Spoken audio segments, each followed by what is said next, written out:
మెదక్ జిల్లా Narsapur double bedrooms వద్ద BRS MLA Sunitha Lakshma Reddy ధర్నా చేపట్టారు. అర్హులైన వారికి డబుల్ బెడ్రూమ్ ఇళ్లను కేటాయించాలన్నారు. నర్సాపూర్ ప్రధాన చౌరస్తా వద్దకు ర్యాలీ నిర్వహించారు. సంక్రాంతి తర్వాత డబుల్ బెడ్రూమ్ ఇళ్లు పంపిణీ చేయకపోతే అర్హులైన వారికి మేమే పంపిణీ చేస్తామన్నారు సునీతా లక్ష్మారెడ్డి.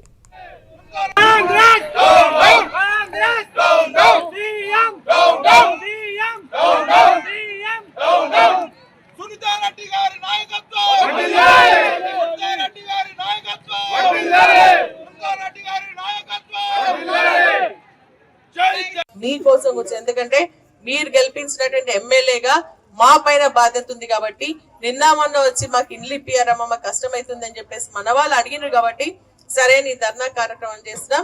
ఇంకా కూడా ఇయ్యకపోయినట్టే ఈ డబుల్ బెడ్రూమ్లు ఏవైతే కట్టి 252 రెడీగా ఉన్నాయో అవి ఇయ్యకపోయినట్టయితే ఖచ్చితంగా పండుగ తర్వాత ఒక రోజు తీసుకొని వచ్చి అందరం కూడా ఆ ఇళ్లలో ఉందాము అని చెప్పేసి కూడా ఈ సందర్భంగా తెలియజేస్తాను.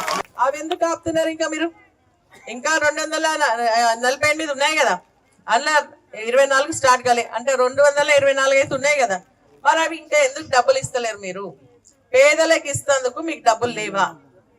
అది కేవలం 12 కోట్లే, ఎక్కువ కూడా కాదు, 12 కోట్లే.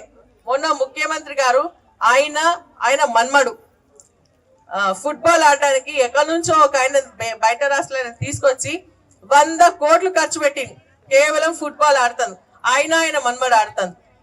మరి వాళ్ళ కుటుంబం గురించి ఆలోచన చేసుకుంటున్నప్పుడు ఈ పేద ప్రజలు గుర్తొస్తలేవా? ఈ 12 కోట్లు ఇస్తే ఇల్లు కంప్లీట్ అయితే ఆలోచన